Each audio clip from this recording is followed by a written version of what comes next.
ಎಲ್ರಿಗೂ ನಮಸ್ಕಾರಗಳು. ನನ್ನ ಹೆಸರು ಜಗದೀಶ್ ಅಬ್ಬಿ. ಅರ್ಥಶಾಸ್ತ್ರ ವಿಷಯದಲ್ಲಿ ಸಹಾಯಕ ಪ್ರಾಧ್ಯಾಪಕನಾಗಿ ಸರ್ಕಾರಿ ಪ್ರಥಮ ದರ್ಜೆ ಕಾಲೇಜು ನಂಜನಗೂಡಿನಲ್ಲಿ ಕರ್ತವ್ಯವನ್ನು ನಿರ್ವಹಿಸ್ತಾ ಇದ್ದೇನೆ.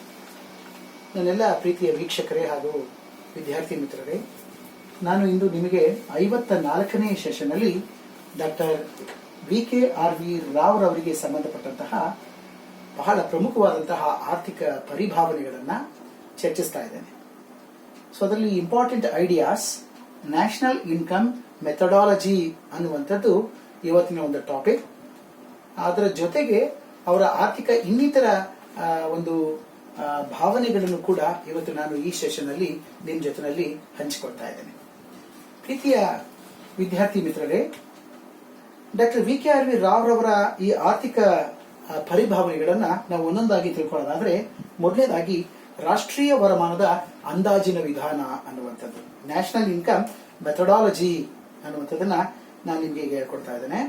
ಡಾಕ್ಟರ್ VKRV ರಾವ್ ರವರು ರಾಷ್ಟ್ರೀಯ ವರಮಾನದ ಅಂದಾಜಿಸುವಿಕೆಯಲ್ಲಿ ಬಹಳ ಅಗ್ರಗಣ್ಯರಾಗಿದ್ದಾರೆ ಅನ್ನುವಂಥದ್ದು. ಅವರು ತಮ್ಮ ಬರಹಗಳಲ್ಲಿ ಆದಾಯ ಮತ್ತು ಅನುಭೋಗಗಳ ನಡುವಿನ ಸಂಬಂಧ ಬಹಳ ಮುಖ್ಯವಾದದ್ದು, ಇನ್ಕಮ್ ಅಂಡ್ ಕನ್ಸಂಪ್ಷನ್ ರಿಲೇಶನ್ಶಿಪ್ ಅನ್ನೋದ್ರ ಬಗ್ಗೆ, ಬಂಡವಾಳ ಮತ್ತು ಉತ್ಪನ್ನ ಪ್ರಮಾಣಗಳ ವರ್ತನೆ, ರಾಷ್ಟ್ರೀಯ ಮತ್ತು ಪ್ರಾಂತೀಯ ಬಡತನದ ಒಂದು ಬದಲಾವಣೆಗಳು ಮತ್ತು ವ್ಯತ್ಯಾಸಗಳು, ಹಾಗೆಯೇ ಆದಾಯದಲ್ಲಿ ಗ್ರಾಮೀಣ ಮತ್ತು ಪಟ್ಟಣಗಳ ಒಂದು ಭಿನ್ನತೆಗಳು, ಇವೇ ಮೊದಲಾದಂತಹ ವಿಷಯಗಳ ಬಗ್ಗೆ ಬೆಳಕನ್ನ ಚೆಲ್ಲುವಂತಹ ಒಂದು ಕೆಲಸವನ್ನ VKRV ರಾವ್ ರವರು ಮಾಡಿದ್ದಾರೆ. ಕಳೆದ ಒಂದು ಸೆಷನ್ ನಲ್ಲಿ VKRV ರಾವ್ ರವರ ಕೃತಿಗಳು, ಹಲವಾರು ಕೃತಿಗಳನ್ನ ನಿಮಗೆ ಪರಿಚಯಿಸಿದ್ದೇನೆ. ಅವರು ಹಲವಾರು ಸ್ಥಾನಮಾನಗಳನ್ನ ಹೊಂದಿದ್ದಂತಹ ಒಂದು ಕ್ಷೇತ್ರಗಳ ಒಂದು ಪರಿಚಯವನ್ನ ಮಾಡಿಕೊಟ್ಟಿದ್ದೇನೆ.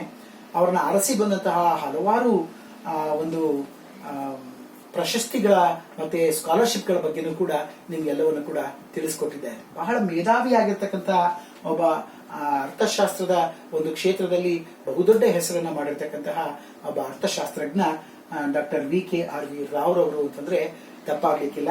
ಹಾಗಾಗಿನೇ ಇವರು ರಾಷ್ಟ್ರೀಯ ಮತ್ತು ಪ್ರಾಂತೀಯ ಬಡತನದ ಒಂದು ಬದಲಾವಣೆಗಳಿಗೆ ಸಂಬಂಧಪಟ್ಟಂತಹ ಮತ್ತು ಅವುಗಳಿಗೆ ಯಾಕೆ ವ್ಯತ್ಯಾಸಗಳಾಗ್ತಾ ಇದ್ದಾವೆ, ಆದಾಯದಲ್ಲಿ ಗ್ರಾಮೀಣ ಮತ್ತು ಪಟ್ಟಣಗಳ ಒಂದು ಭಿನ್ನತೆಗಳು ಯಾಕಿದ್ದಾವೆ ಅನ್ನುವಂತಹ 10 ಹಲವು ಮಾಹಿತಿಗಳನ್ನ ತಮ್ಮ ವಿಚಾರಗಳಲ್ಲಿ ವಿವರಿಸ್ತಾ ಹೋಗ್ತಾರೆ. ರಾಷ್ಟ್ರೀಯ ಆದಾಯದ ಅಂದಾಜು ಮಾಡುವಾಗ ಬಹಳ ಮುಖ್ಯವಾಗಿ 3 ವಿಷಯಗಳ ಬಗ್ಗೆ ಅವರು ತಮ್ಮ ಕಳವಳವನ್ನ ವ್ಯಕ್ತಪಡಿಸ್ತಾರೆ.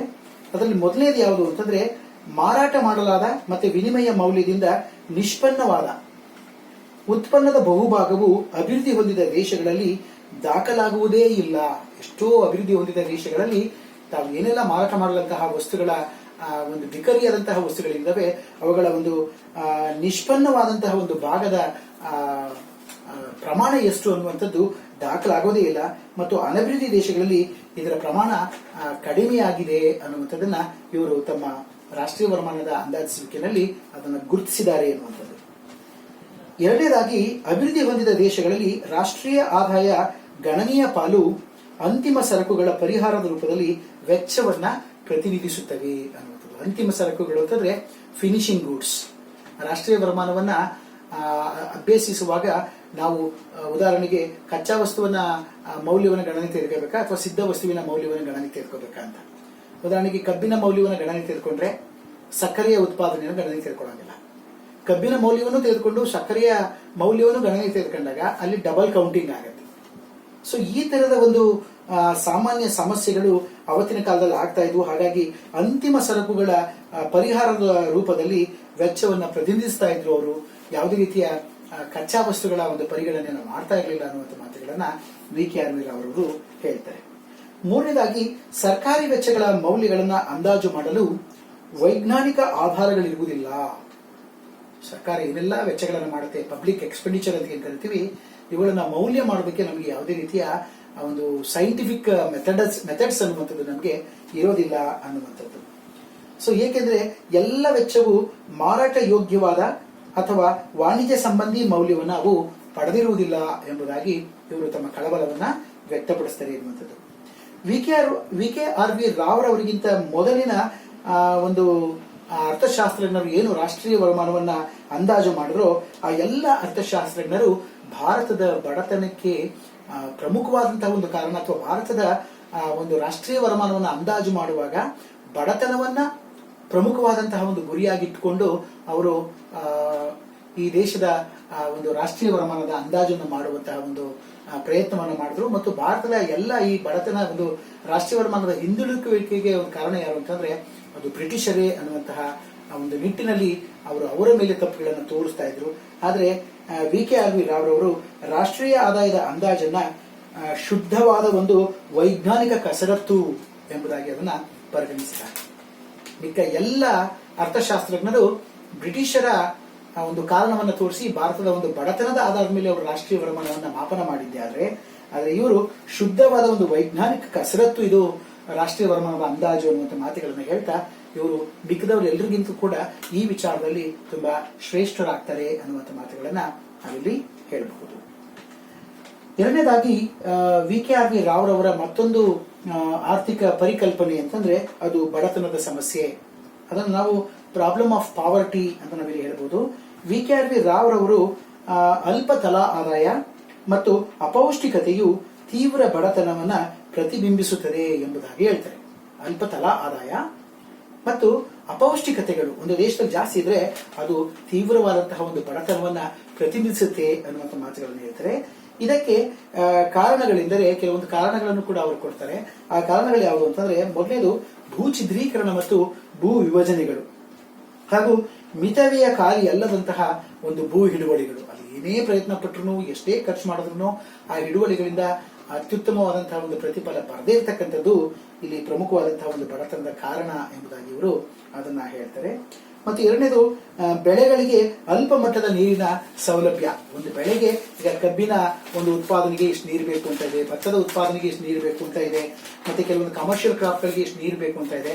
ಆದ್ರೆ ಅತ್ಯಲ್ಪ ಪ್ರಮಾಣದ ಒಂದು ನೀರಿನಿಂದ ಉತ್ತಮವಾದಂತಹ ಬೆಳೆಗಳನ್ನ ಬೆಳೆಯೋದಕ್ಕೆ ಆಗ್ತಾ ಇಲ್ಲ ಅನ್ನುವಂಥ ಮಾತುಗಳನ್ನು ಕೂಡ VKRV ರಾವ್ ರವರು ಬಡತನದ ಮತ್ತೊಂದು ಕಾರಣವನ್ನ ಹೇಳ್ತಾರೆ. ಮೂರನೇ ಕಾರಣ ಯಾವುದು ಅಂತಂದ್ರೆ ದೊಡ್ಡ ಕೈಗಾರಿಕೆಗಳಿಲ್ಲದ ಕಾರಣ ಕೃಷಿಯ ಮೇಲೆ ಅಧಿಕ ಒತ್ತಡ ಅನ್ನುವಂಥದ್ದು ಉಂಟಾಗ್ತಾ ಇದೆ ಎನ್ನುವಂಥದ್ದು. ದೊಡ್ಡ ಕೈಗಾರಿಕೆಗಳ ಸ್ಥಾಪನೆ ಈ ದೇಶದಲ್ಲಿ ಜಾಸ್ತಿ ಆಗದೇ ಇರ್ತಂತ ಕಾರಣದಿಂದ ಈ ದೇಶದಲ್ಲಿ ಕೃಷಿಯ ಮೇಲೆ ಅತ್ಯಂತ ಹೆಚ್ಚಿನ ಒಂದು ಒತ್ತಡ ಕಂಡು ಬರ್ತಾ ಇದೆ ಎನ್ನುವಂಥ ಮಾತುಗಳನ್ನು ಇವರು ಹೇಳ್ತಾರೆ. ಹಾಗೆಯೇ ನಾಣ್ಯ ನೀತಿಯ ಧೋರಣೆಯಲ್ಲಿ ಸ್ವಾಯತ್ತತೆಯ ಒಂದು ಕೊರತೆ ಇದೆ ಅನ್ನುವಂಥ ಮಾತುಗಳನ್ನು ಕೂಡ ಹೇಳ್ತಾರೆ. ನಾಣ್ಯ ನೀತಿಯ ಧೋರಣೆಗಳಲ್ಲಿ ಸ್ವಾಯತ್ತತೆಯ ಒಂದು ಕೊರತೆ ಇರತಕ್ಕಂಥದ್ದು ಕೂಡ ಈ ದೇಶದ ಮತ್ತೊಂದು ಪ್ರಮುಖವಾಗಿರ್ತಕ್ಕಂತಹ ಒಂದು ಬಡತನದ ಕಾರಣ ಅನ್ನುವಂತಹ ಒಂದು ಮಾಹಿತಿಯನ್ನ ಇವರು ಬಡತನದ ಪರಿಭಾವನೆಗೆ ಸಂಬಂಧಪಟ್ಟ ಹಾಗೆ ಹೇಳ್ತಾರೆ. ಸೊ ನಂತರ ಇವರ ಆರ್ಥಿಕ ಪರಿಭಾವನೆಗಳ ಮೂರನೇ ಅಂಶ ಯಾವುದು ಅಂತಂದ್ರೆ ಬಂಡವಾಳ ಸಂಚಯನಕ್ಕೆ ಪ್ರಾಮುಖ್ಯತೆಯನ್ನು ಕೊಟ್ಟಿರ್ತಕ್ಕಂಥದ್ದು. Importance of capital formation or capital accumulation ಅಂತ ನಾವು ಇದನ್ನ ಕರೀತೇವೆ.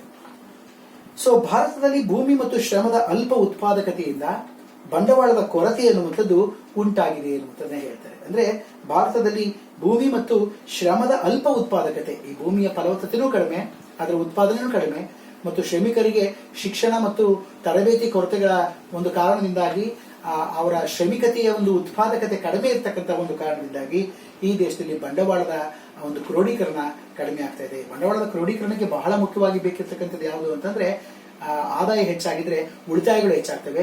ಉಳಿತಾಯವೇ ಬಂಡವಾಳ ಸಂಚಯನದ ಮುಖ್ಯ ಮೂಲ. ಆದ್ರೆ ಇಲ್ಲಿ ಭೂಮಿಯ ಅಲ್ಪ ಉತ್ಪಾದಕತೆ, ಶ್ರಮದ ಅಲ್ಪ ಉತ್ಪಾದಕತೆಯಿಂದ ನಮ್ಮ ದೇಶದ ಏನು ಒಂದು ಬಂಡವಾಳ ಸಂಚಯನ ಅನ್ನುವಂಥದ್ದಿದೆ ಇದು ತುಂಬಾನೇ ಕಡಿಮೆ ಇದೆ ಅನ್ನುವಂಥದ್ದು.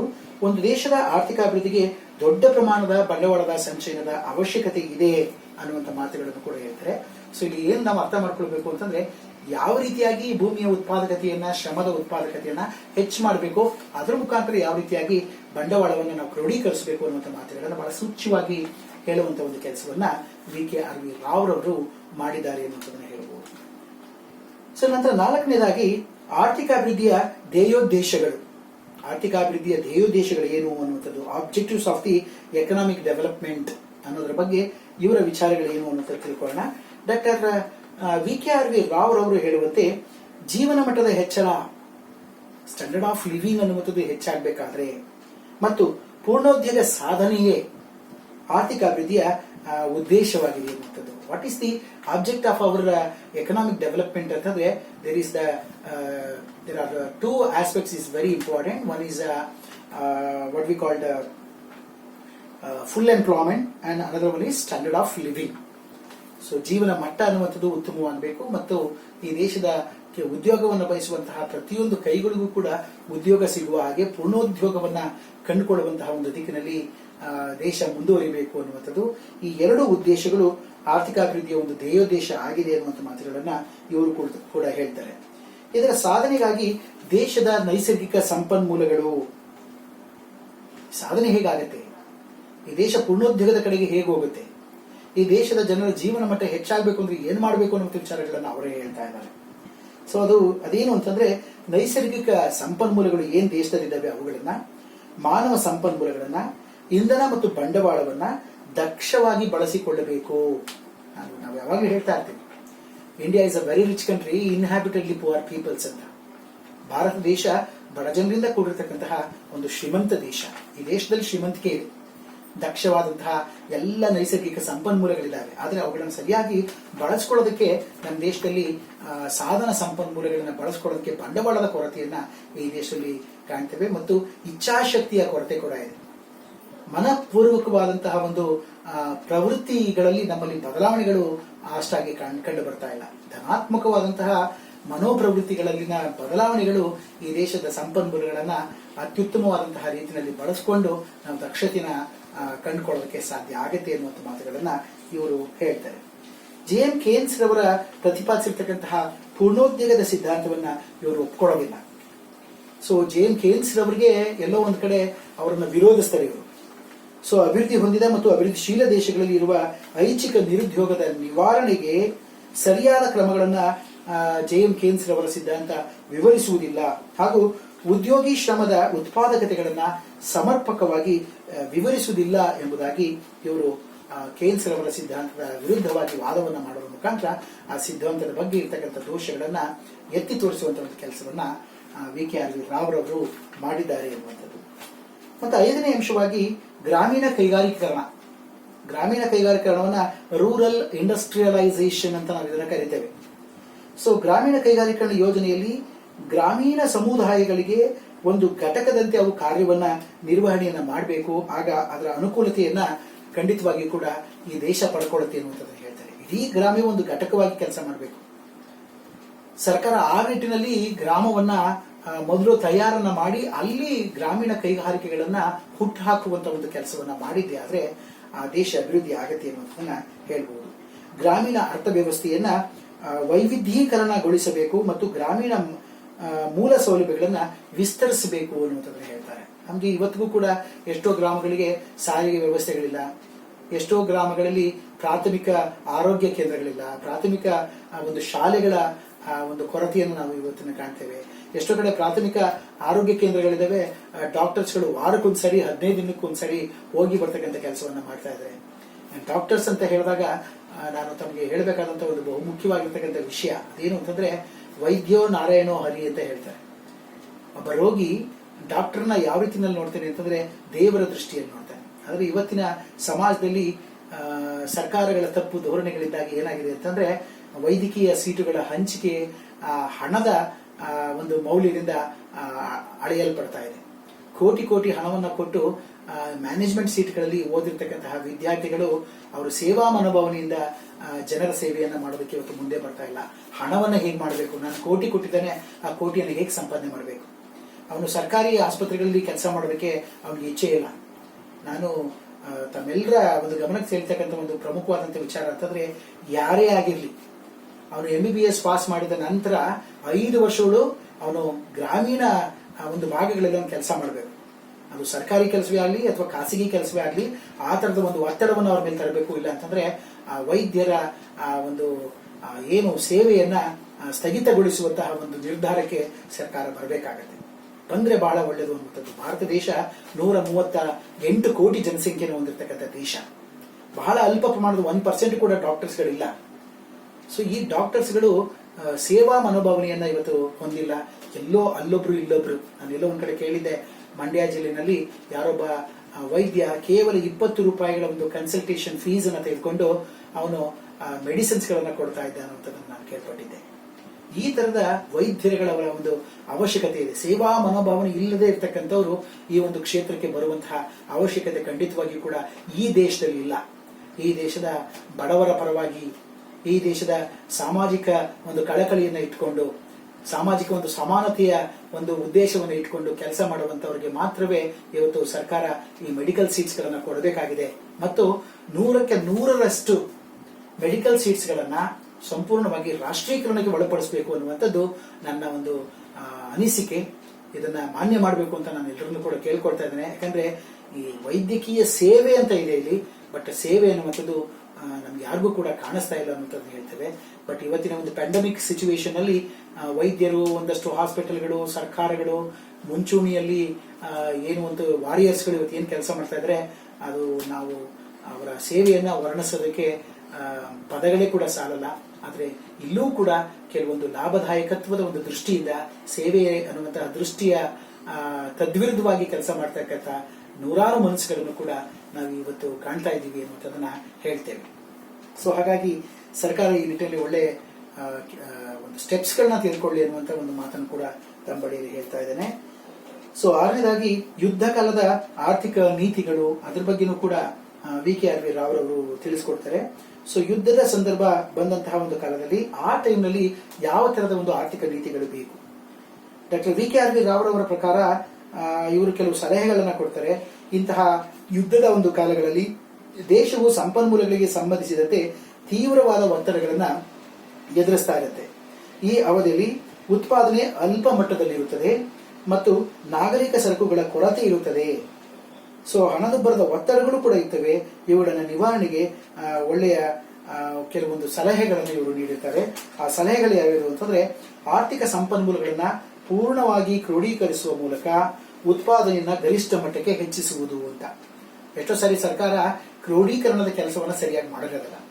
ಒಂದು 40% 50% 60% ರೀಚ್ ಆದ್ರೆ ಸೊ ನಾವು ಟಾರ್ಗೆಟ್ ರೀಚ್ ಅಂತ ಸುಮ್ಮನೆ ಬಿಡ್ತಾರೆ. ಆದ್ರೆ ಇವರು ಇಂತಹ ಒಂದು ತುರ್ತು ಸಂದರ್ಭಗಳಲ್ಲಿ ಪೂರ್ಣ ಪ್ರಮಾಣದ ಒಂದು ಕ್ರೋಢೀಕರಣದ ವ್ಯವಸ್ಥೆಯನ್ನು ಮಾಡಬೇಕು ಅನ್ನುವಂಥ ಕೆಲಸವನ್ನ ಇವರು ಸಲಹೆಯನ್ನು ಕೊಡ್ತಾರೆ. ನಾಗರಿಕ ಬಳಕೆಯಿಂದ ಸೈನ್ಯದ ಬಳಕೆಗೆ ಆರ್ಥಿಕ ಸಂಪನ್ಮೂಲಗಳ ದಿಕ್ಸೂಚಿಯು ಹಣದುಬ್ಬರದ ವಿಧಾನಗಳ ಬಳಕೆಯನ್ನ ಒಳಗೊಂಡಿರಬಾರದು ಅನ್ನುವಂಥ ಮಾತುಗಳನ್ನು ಹೇಳ್ತಾರೆ. ಮತ್ತು ಸೈನ್ಯದ ಉದ್ದೇಶಕ್ಕೆ ದಿಕ್ಸೂತಿ ಮಾಡಲಾದ ಆರ್ಥಿಕ ಸಂಪನ್ಮೂಲಗಳನ್ನ ಅತ್ಯಧಿಕ ದಕ್ಷತೆಯಿಂದ ಸಂಘಟಿಸಿ ಗರಿಷ್ಠವಾಗಿ ಅವುಗಳನ್ನ ಉಪಯೋಗಿಸ್ಕೊಳ್ಬೇಕು. ಇರುವ ಸಂಪನ್ಮೂಲಗಳನ್ನ ಗರಿಷ್ಠವಾಗಿ ಉಪಯೋಗಿಸ್ಕೊಳ್ತಕ್ಕಂಥ ಒಂದು ಕೆಲಸವನ್ನ ಮಾಡಿದ್ದೇ ಆದ್ರೆ ಈ ದೇಶದಲ್ಲಿ ಯುದ್ಧದ ಒಂದು ಕಾಲಗಳಲ್ಲಿ ನಾವು ಖಂಡಿತವಾಗಿಯೂ ಕೂಡ ಈ ಫುಡ್ ಕ್ರೈಸಿಸ್ ಅನ್ನ ಮೀಟ್ ಮಾಡಬಹುದು ಅನ್ನುವಂಥ ಮಾತುಗಳನ್ನ VKRV ರಾವ್ ಅವರು ಹೇಳ್ತಾರೆ. ತದನಂತರ 7ನೇ ಪಾಯಿಂಟ್ ಅಲ್ಲಿ ಯುದ್ಧೋತ್ತರ ಆರ್ಥಿಕ ನೀತಿ ಅನ್ನೋದು, ಯುದ್ಧ ಕಾಲದ ನಂತರದಲ್ಲಿ ಯಾವ ತರದ ಒಂದು ಪರಿವರ್ತನೆಗಳು ಆಗಬೇಕು ಅನ್ನುವಂಥದ್ದು, ಅದಕ್ಕೆ ಸಂಬಂಧಪಟ್ಟ ಹಾಗೆ ಕೆಲವು ಸಲಹೆಗಳನ್ನು ಕೊಡ್ತಾರೆ. ಮೊದಲನೇ ಸಲಹೆ ಏನಂದ್ರೆ, ಯುದ್ಧ ಕಾಲದಲ್ಲಿ ಅಥವಾ ಶಾಂತಿ ಕಾಲಕ್ಕೆ ಬಂದಂತಹ ಸಂದರ್ಭದಲ್ಲಿ ಹಠಾತ್ತಾಗಿ ಯಾವುದೇ ಪರಿಹಾರಗಳನ್ನ ಅಥವಾ ಪರಿವರ್ತನೆಗಳನ್ನ ಮಾಡಬಾರದು. ಹಠಾತ್ತಾದಂತಹ ಒಂದು ಪರಿವರ್ತನೆಗಳು ಯುದ್ಧದ ಸಂದರ್ಭದಲ್ಲಿ ಏನು ನೀತಿ ನಿಯಮಗಳನ್ನು ರೂಪಿಸಿದ್ರು ಅದನ್ನ ಹಠಾತ್ತಾಗಿ ಬದಲಾವಣೆಗಳನ್ನ ಮಾಡಬಾರದು ಅನ್ನುವಂಥದ್ದು. ಈಗ ನಾವೆಲ್ಲ ಕೋವಿಡ್ ಪರಿಸ್ಥಿತಿಯಲ್ಲಿ ಇದ್ದೀವಿ, ಎಲ್ಲ ಲಾಕ್ಡೌನ್ ಸ್ಥಿತಿಯಲ್ಲಿ 24ನೇ ತಾರೀಕು ಮುಗಿತಾ ಇದ್ದಾಗೇನೆ ಲಾಕ್ಡೌನ್ ಅನ್ನು ವಾಪಸ್ ತೆಗೆದುಕೊಂಡು ಎಲ್ಲ ಯಥಾಸ್ಥಿತಿನಲ್ಲಿ ಓಡಾಡಬಹುದು ಅಂತಂದ್ರೆ ಮತ್ತೆ ರೋಗ ಉಲ್ಬಣಿಸುವಂತಹ ಎಲ್ಲ ರೀತಿಯ ಸಾಧ್ಯತೆಗಳು ಕೂಡ ಇರ್ತವೆ. ಸಡನ್ ಆಗಿ ಅವುಗಳನ್ನ ನಾವು ಪರಿವರ್ತನೆಗಳನ್ನ ಮಾಡಬಾರದು ಅನ್ನುವಂಥದ್ದನ್ನ ಹೇಳೋದಕ್ಕೆ ಒಂದು ಎಕ್ಸಾಂಪಲ್ಸ್ ನಿಮಗೆ ಕೊಟ್ಟಿದ್ದೇನೆ. ಸೊ ಎರಡನೇದಾಗಿ ಯುದ್ಧ ಕಾಲದ ನಿಯಂತ್ರಣಗಳನ್ನ ಹಂತ ಹಂತವಾಗಿ ಸಡಿಲಗೊಳಿಸುವುದು ಅನ್ನುವಂಥದ್ದು. ಅಂದ್ರೆ ಯಾವುದನ್ನು ಕೂಡ ಬಿಗಿಯಾಗಿರುವಂತದನ್ನ ಒಂದೇ ಸರಿ ಬಿಚ್ಚಿಬಿಡತಕ್ಕಂಥದ್ದಲ್ಲ. ಸೊ ಅದನ್ನ ಹಂತ ಹಂತವಾಗಿ ಯುದ್ಧ ಕಾಲದ ಯುದ್ಧೋತ್ತರದ ಒಂದು ಅವಧಿನಲ್ಲಿ ಆ ಒಂದು ಜಟಿಲತೆಯನ್ನ ಸಡಿಲ ಮಾಡುವಂತ ಕೆಲಸವನ್ನು ಸರ್ಕಾರಗಳು ಮಾಡಬೇಕು. ದೇಶದ ನಾಣ್ಯ ನೀತಿಯು ಸ್ವದೇಶಿ ಕೋರಿಕೆಗಳಿಗೆ ಅನುಗುಣವಾಗಿರಬೇಕು. ನಮ್ಗೆ ಎಷ್ಟು ನಾಣ್ಯ ಬೇಕೋ, ನಮ್ಮ ಅವಶ್ಯಕತೆ ಇದೆಯೋ ಅಷ್ಟು ಮಾತ್ರ, ಯಾವುದೋ ಒಂದು ವಿದೇಶಿ ವ್ಯಾಪಾರಕ್ಕೆ ಸಂಬಂಧಪಟ್ಟ ಹಾಗೆ ನಾವು ನಾಣ್ಯ ಪದ್ಧತಿಯನ್ನ ರೂಪಿಸ್ತಕ್ಕಂಥದ್ದಲ್ಲ ಅನ್ನುವಂಥದ್ದನ್ನ ಹೇಳ್ತಾರೆ. ಕೃಷಿ ರಂಗವನ್ನ ಪುನಶ್ಚೇತನಗೊಳಿಸಬೇಕು ಅನ್ನುವಂಥದ್ದು, ಕಾರ್ಮಿಕರ ಸಮಸ್ಯೆಗಳನ್ನ ದಕ್ಷತೆಯಿಂದ ನಿವಾರಿಸಬೇಕು ಅನ್ನುವಂಥದ್ದು, ಮತ್ತೆ ದೀರ್ಘಾವಧಿ ಉದ್ದೇಶದ ಉದ್ಯೋಗಗಳ ಸೃಷ್ಟಿಯನ್ನ ಮಾಡಬೇಕು. ಅಲ್ಪಾವಧಿ ಉದ್ಯೋಗಗಳಿಗಿಂತ ದೀರ್ಘಾವಧಿಯ ಒಂದು ಉದ್ಯೋಗವನ್ನ, ಅವರಿಗೆ ಒಂದಷ್ಟು ಒಂದು ಜಾಬ್ ಸೆಕ್ಯೂರಿಟಿಯನ್ನ ಕೊಡುವಂತಹ ಒಂದು ಉದ್ಯೋಗ ಭದ್ರತೆಯನ್ನು ಕೊಡುವಂತಹ ಉದ್ಯೋಗಗಳನ್ನ ಸೃಷ್ಟಿ ಮಾಡಬೇಕು ಅನ್ನುವಂಥದ್ದನ್ನ VKRV ರಾವ್ ಅವರು ಇಲ್ಲಿ ನಮಗೆ ತಿಳಿಸ್ಕೊಡ್ತಾರೆ. ಸೊ 8ನೇ ಅಂಶ, ಭಾರತದ ಆದಾಯದ ಮೇಲಿನ ಒಂದು ತೆರಿಗೆಯ ಒಂದು ಪದ್ಧತಿ, ಆದಾಯ ತೆರಿಗೆ ಪದ್ಧತಿ ಇದೆಯಲ್ಲ, ಇದ್ರ ಬಗ್ಗೆ ಇವರ ವಿಚಾರಗಳು. The taxation of income in India ಅದರ ಬಗ್ಗೆ ತಮ್ಮ ಕೆಲವು ವಿಚಾರಗಳನ್ನು ಅವರು ಹಂಚಿಕೊಳ್ತಾರೆ. ಸೊ ಅದ್ಯಾವುದು ಅಂತಂದ್ರೆ, ಭಾರತದ ಆದಾಯ ತೆರಿಗೆ ಪದ್ಧತಿಯನ್ನ ಡಾಕ್ಟರ್ ರಾವ್ ರವರು ಟೀಕಿಸಿದ್ದಾರೆ. ಈ ಪದ್ಧತಿ ಯಾವುದೇ ತತ್ವ ಸಿದ್ಧಾಂತಗಳನ್ನು ಹೊಂದಿರುವುದಿಲ್ಲ ಎಂಬುದಾಗಿ ಅದನ್ನ ಆರೋಪಿಸಿದ್ದಾರೆ. ಸೊ ಆದಾಯ ತೆರಿಗೆ ವಿಧಿಸುವ ಮತ್ತು ಅದರ ಹೊರೆಯ ಮೂಲಭೂತ ತತ್ವಗಳನ್ನ ಪರಿಶೋಧಿಸಲು ಸರ್ಕಾರ ಯಾವುದೇ ಯಂತ್ರದ ಒಂದು ಪ್ರಯತ್ನವನ್ನ ಮಾಡಿರೋದಿಲ್ಲ, ಯಾವುದೇ ರೀತಿಯ ಒಂದು ಪ್ರಯತ್ನವನ್ನ ಮಾಡಿರೋದಿಲ್ಲ. ತನ್ನ ಮನಬಂದಂತೆ ಆದಾಯ ತೆರಿಗೆಗಳನ್ನು ವಿಧಿಸ್ತಾ ಇದೆ. ಯಾವುದೇ ತತ್ವಗಳು, ಧೋರಣೆಗಳು ಈ ಆದಾಯ ತೆರಿಗೆಗೆ ಸಂಬಂಧಪಟ್ಟ ಹಾಗೆ ಅಳವಡಿಕೆಯನ್ನ ಮಾಡಿಕೊಂಡಿಲ್ಲ ಅನ್ನುವಂತಹ ಅಭಿಪ್ರಾಯವನ್ನ VKRV ರಾವ್ ರವರು ಹೇಳ್ತಾರೆ. ಇದನ್ನ ಸುಧಾರಿಸೋದಕ್ಕೆ ಕೆಲವೊಂದು ಸಲಹೆಗಳನ್ನ ನೀಡ್ತಾರೆ. ಆದಾಯ ತೆರಿಗೆಯನ್ನು ಸುಧಾರಿಸೋದಕ್ಕೆ ಮೊದಲನೇದು ಯಾವುದು ಅಂತಂದ್ರೆ, ಒಟ್ಟು ಆದಾಯ ಮತ್ತು ನಿವ್ವಳ ಆದಾಯಗಳ ಸ್ಪಷ್ಟ ವಿಂಗಡಣೆಯನ್ನ ಮಾಡಬೇಕಾಗುತ್ತೆ. ಒಟ್ಟು ಆದಾಯ ಮತ್ತೆ ನಿವ್ವಳ ಆದಾಯಗಳ ಸ್ಪಷ್ಟ ವಿಂಗಡಣೆ ಮಾಡಬೇಕು ಅಂತ ಹೇಳ್ತಾರೆ. ಎರಡನೇದಾಗಿ, ಹಿಂದೂ ಅವಿಭಕ್ತ ಕುಟುಂಬಗಳನ್ನ ಶಾಸನಾತ್ಮಕವಾಗಿ ಮಾನ್ಯ ಮಾಡಬೇಕು ಅನ್ನುವಂಥದ್ದು. ಮೂರನೇದಾಗಿ, ಕೃಷಿ ಆದಾಯವನ್ನ ತೆರಿಗೆ ವ್ಯಾಪ್ತಿಯಿಂದ ಹೊರಗಿಡಬಾರದು ಅನ್ನುವಂಥದ್ದು. ಕೃಷಿ ಆದಾಯವನ್ನ ತೆರಿಗೆ ವ್ಯಾಪ್ತಿಯಿಂದ ಹೊರಗಿಡಬಾರದು, ಅದರ ಮೇಲೂ ಕೂಡ ತೆರಿಗೆಯನ್ನು ಹಾಕಿದೆ ಆದ್ರೆ ದೇಶದ ಬೊಕ್ಕಸ ತುಂಬಿಕೊಳ್ಳುತ್ತೆ ಅನ್ನುವಂಥದ್ದು. ಸೊ ನಾಲ್ಕನೇದಾಗಿ, ತೆರಿಗೆ ದರಗಳ ಸಮರ್ಪಕ ನಿಗದಿ ಆಗಬೇಕು. ತೆರಿಗೆ ದರಗಳು ಮನಬಂದಂತೆ ಸೃಷ್ಟಿಯಾಗಬಾರದು, ಸಮರ್ಪಕವಾಗಿ ನಿಗದಿ ಆಗಬೇಕು. ಮತ್ತೆ ಐದನೇದಾಗಿ, ಮೇಲ್ಮನವಿ ನ್ಯಾಯಾಲಯ ಸ್ಥಾಪನೆ. ತೆರಿಗೆಗಳ ಸಂಬಂಧಪಟ್ಟ ಹಾಗೆ ಯಾರಿಗಾದ್ರೂ ಅನುಮಾನಗಳು ಅಥವಾ ಅದರಿಂದ ತೊಂದರೆಗಳಾದ್ರೆ ಮೇಲ್ಮನವಿಗೆ ಹೋಗುವಂತಹ, ನ್ಯಾಯಾಲಯಗಳಿಗೆ ಹೋಗುವಂತಹ ಅವಕಾಶವನ್ನು ಕೂಡ ಮಾಡಿಕೊಡ್ಬೇಕು ಅನ್ನೋದನ್ನ ಇವರು ಹೇಳ್ತಾರೆ. ಸೊ 9ನೇ ಪಾಯಿಂಟ್ ಆಗಿ ಇವರ ಪ್ರಮುಖ ಆರ್ಥಿಕ ಭಾವನೆಗಳಲ್ಲಿ 9ನೇ ಪಾಯಿಂಟ್ ಆಗಿ ನಿಮಗೆ ತಿಳಿಸೋದಾದ್ರೆ, ಹೂಡಿಕೆ, ಆದಾಯ ಮತ್ತು ಗುಣಕ, ಇನ್ವೆಸ್ಟ್ಮೆಂಟ್, ಇನ್ಕಮ್ ಅಂಡ್ ಮಲ್ಟಿಪ್ಲೈಯರ್ ಬಗ್ಗೆ ನಿಮಗೆ ಒಂದಷ್ಟು ಮಾಹಿತಿಗಳನ್ನು ಕೊಡ್ತಾ ಇದ್ದೀನಿ. ಹೂಡಿಕೆ ಹೆಚ್ಚಳದೊಂದಿಗೆ ಗುಣಕದ ಕಾರ್ಯಾಚರಣೆಯ ಮೂಲಕ ಆದಾಯವು ಕೂಡ ಹೆಚ್ಚುತ್ತದೆ ಎಂಬುದರ ಬಗ್ಗೆ ಇವರಿಗೆ ವಿಶ್ವಾಸ ಇದೆ. ಸೊ ನಮಗೆ ಗುಣಕ ಅಂದ್ರೆ ನಮಗೆಲ್ಲ ಗೊತ್ತಿದೆ, ಪ್ರಾರಂಭದ ಬಂಡವಾಳದ ಹೂಡಿಕೆಯಿಂದ ಎಷ್ಟೋ ಪಟ್ಟಷ್ಟು ವರಮಾನ ಹೆಚ್ಚಳ ಆಗುವಂತಹ ರಚನಾತ್ಮಕ ಒಂದು ಪ್ರಕ್ರಿಯೆಯನ್ನ ಗುಣಕ ಅಂತ ಕರೀತಾರೆ. RF ಖಾನ್ ರವರು ಉದ್ಯೋಗದ ಗುಣಕವನ್ನು ಹೇಳ್ತಾರೆ. JM ಕೇನ್ಸ್ ರವರು ವರಮಾನದ ಗುಣಕವನ್ನು ಹೇಳ್ತಾರೆ ಅಂತ ನಾವು ಈಗಾಗಲೇ ಮ್ಯಾಕ್ರೋ ಎಕನಾಮಿಕ್ಸ್ ನಲ್ಲಿ ಅಧ್ಯಯನವನ್ನ ಮಾಡಿದ್ದೇವೆ. ಸೊ ಹಾಗಾಗಿ ಇಲ್ಲೂ ಕೂಡ ಇವರು ಹೂಡಿಕೆಯ ಹೆಚ್ಚಳದೊಂದಿಗೆ ಗುಣಕದ ಕಾರ್ಯಾಚರಣೆ ಹೆಚ್ಚಾಗಿ ಆದಾಯ ಅನ್ನುವಂಥದ್ದು ವೃದ್ಧಿಸುತ್ತೆ ಅನ್ನುವಂಥದ್ದು ಇವರು ಹೇಳ್ತಾರೆ. ಹೂಡಿಕೆಯು ಉತ್ಪಾದನೆಯ ವಿಸ್ತರಣೆ ಮತ್ತು ಉದ್ಯೋಗಾವಕಾಶಗಳ ಸೃಷ್ಟಿಯ ಮೂಲಕ ಜನರ ಆದಾಯದ ಏಳಿಗೆಗೆ ಕಾರಣ ಆಗ್ತವೆ ಅನ್ನುವಂಥದ್ದನ್ನು ಕೂಡ ಹೇಳ್ತಾರೆ. ಹಾಗಾಗಿ ಈ ಹೂಡಿಕೆ, ಆದಾಯ, ಗುಣಕ ಪರಸ್ಪರಾವಲಂಬಿಗಳು ಆಗಿರ್ತಕ್ಕಂಥ ಒಂದು ಕಾರಣದಿಂದ ಇವೆಲ್ಲದರ ನಡುವೆ ಹೂಡಿಕೆ ಅನ್ನುವಂಥದ್ದು ಹೆಚ್ಚಳ ಆಗೋದ್ರ ಮುಖಾಂತರ ಮಿಕ್ಕಿದ ಎಲ್ಲ ಅಂಶಗಳು ಕೂಡ ಹೆಚ್ಚಳ ಆಗ್ತವೆ ಅನ್ನುವಂಥ ಮಾತುಗಳನ್ನ VKRV ರಾವ್ ಅವರು ಹೇಳುವಂತಹ ಒಂದು ಪ್ರಯತ್ನವನ್ನ ಮಾಡ್ತಾರೆ. ಸೊ ಇವರ ಚಿಂತನೆಯ ಅಂತಿಮ ವಿಷಯವಾಗಿ ಕೊರತೆ ಆಯವ್ಯಯದ ಅವಗುಣಗಳ ಬಗ್ಗೆ ಕೂಡ ಇವರು ಮಾತಾಡ್ತಾರೆ. ಸೊ ಡಿಫಿಸಿಟ್ ಬಜೆಟ್ ನ ಒಂದು ಡಿಮೆರಿಟ್ಸ್ ಬಗ್ಗೆನೂ ಕೂಡ ಇವರು ಹೇಳ್ತಾರೆ. ಡಿಮೆರಿಟ್ಸ್ ಆಫ್ ಡಿಫಿಸಿಟ್ ಫಿನಾನ್ಸಿಂಗ್ ಅಂತ ಅದನ್ನ ಹೇಳ್ತೇವೆ. ಸೊ ಯಾವಾಗ ಕೊರತೆಯ ಬಜೆಟ್ ಇರುತ್ತೋ ಆಗ ಕೊರತೆಯ ಹಣಕಾಸು ಅನ್ನುವಂಥದ್ದು ಬಹಳ ಮುಖ್ಯವಾಗುತ್ತೆ. ಈ ಕೊರತೆಯ ಹಣಕಾಸು ಅದನ್ನ ಬಳಸಿಕೊಂಡಾಗ ಅದು ಹಣದುಬ್ಬರಕ್ಕೆ ಒಂದು ಪ್ರಮುಖವಾದಂತಹ ಕಾರಣ ಆಗುತ್ತೆ ಅನ್ನುವಂಥದ್ದನ್ನ VKRV ರಾವ್ ರವರು ಹೇಳ್ತಾರೆ. ಸೊ ಕೊರತೆಯ ಆಯವ್ಯಯ ಹಣದುಬ್ಬರಕ್ಕೆ ಬಹುಮುಖ್ಯವಾದಂತಹ ಒಂದು ಕಾರಣ ಆಗುತ್ತೆ. ಅನುತ್ಪಾದಕ ವೆಚ್ಚಗಳಿಗಾಗಿ ಕೊರತೆಯ ಆಯವ್ಯಯನ ಕೈಗೊಳ್ಳುವಿಕೆಯು ಅನುಭವಕ್ಕಾಗಲಿ ಅಥವಾ ಬಂಡವಾಳದ ಸಂಚಯನಕ್ಕಾಗಲಿ ಅದು ನೆರವಾಗುವುದಿಲ್ಲ. ಕೇವಲ ಹಣದುಬ್ಬರ ಅಥವಾ ಬೆಲೆಗಳ ಏರಿಕೆಗೆ ಮಾತ್ರ ಅದು ಕಾರಣ ಆಗುತ್ತೆ. ಆದ್ದರಿಂದ ಅನುತ್ಪಾದಕ ಉದ್ದೇಶಗಳಿಗೆ ಕೊರತೆ ಹಣಕಾಸಿನ ಬಳಕೆಯನ್ನ ಮಾಡಬಾರದು ಅನ್ನುವಂತಹ ಉದ್ದೇಶದಿಂದ VKRV ರಾವ್ ರವರು ನಮ್ಮ ಗಮನವನ್ನು ಸೆಳೆತಕ್ಕಂಥ ಒಂದು ಕೆಲಸವನ್ನ ಮಾಡ್ತಾರೆ. ಖಂಡಿತವಾಗಿ ಕೂಡ ಕೊರತೆಯ ಹಣಕಾಸು ಅನ್ನುವಂಥದ್ದು ಯಾಕೆ ಸೃಷ್ಟಿಯಾಗುತ್ತೆ ಅಂತಂದ್ರೆ, ಅದು ಸೃಷ್ಟಿಯಾಗೋದಕ್ಕೆ ಏನ್ ಕಾರಣ ಅಂತಂದ್ರೆ, ಒಂದು ದೇಶದಲ್ಲಿ ಆಯವ್ಯಯವನ್ನ ಮಂಡನೆ ಮಾಡುವಾಗ ಕೊರತೆಯ ಆಯವ್ಯಯನ ಅಥವಾ ಡಿಫಿಸಿಟ್ ಬಜೆಟ್ ಅನ್ನ ಮಂಡನೆ ಮಾಡಿರ್ತಕ್ಕಂಥದ್ದು. ಎಷ್ಟು ಆದಾಯದ ಕೊರತೆ ಇದೆ ಅಷ್ಟೇ ಪ್ರಮಾಣದ ಹಣವನ್ನ ನಾವು ಪ್ರಿಂಟ್ ಹಾಕೋಬಹುದು ಅಥವಾ ಸಾಲ ಮಾಡಿ ಅಥವಾ ಬೇರೆ ಬೇರೆ ರೂಪಗಳಲ್ಲಿ ಅದನ್ನ ಪಡ್ಕೊಂಡು ಒಂದು ಕೊರತೆಯನ್ನ ನೀಗಿಸುವಂತ ಒಂದು ಕೆಲಸವನ್ನು ಸರ್ಕಾರ ಮಾಡುವಾಗ ಅದನ್ನು ಅನುತ್ಪಾದಕ ಉದ್ದೇಶಗಳಿಗೆ ಅದನ್ನು ಖರ್ಚು ಮಾಡಬಾರದು. ಉದ್ದೇಶ ಪೂರ್ವಕವಾಗಿ ಅವುಗಳನ್ನ ಉತ್ಪಾದಿತ ಉದ್ದೇಶಗಳಿಗೆ ಖರ್ಚು ಮಾಡಿದ್ದೆ ಆದ್ರೆ ಆ ಕೊರತೆಯ ಹಣಕಾಸಿನ ಒಂದು ಉದ್ದೇಶ ಸಾರ್ಥಕವಾಗುತ್ತೆ ಅನ್ನುವಂಥ ಮಾತುಗಳನ್ನ ಪ್ರೊಫೆಸರ್ VKRV ರಾವ್ ರವರು ಹೇಳುವಂತ ಒಂದು ಪ್ರಯತ್ನವನ್ನ ಮಾಡ್ತಾರೆ. ಸೊ ಪ್ರೀತಿಯ ವಿದ್ಯಾರ್ಥಿಗಳೇ, ಈ ಒಂದು 54ನೇ ಸೆಷನ್ ಅಲ್ಲಿ ಭಾರತೀಯ ಆರ್ಥಿಕ ಚಿಂತನೆಗಳಿಗೆ ಸಂಬಂಧಪಟ್ಟ ಹಾಗೆ VKRV ರಾವ್ ರವರಿಗೆ ಸಂಬಂಧಪಟ್ಟಂತಹ ಹಲವಾರು ಆರ್ಥಿಕ ವಿಚಾರಗಳನ್ನ ಈ ಒಂದು ಸೆಷನ್ ಅಲ್ಲಿ ಹೇಳುವಂತ ಒಂದು ಪ್ರಯತ್ನವನ್ನ ಮಾಡಿದ್ದೇನೆ. ಸೊ ಹಾಗಾಗಿ ಈ ಸೆಷನ್ ಅಲ್ಲಿ ತಾವು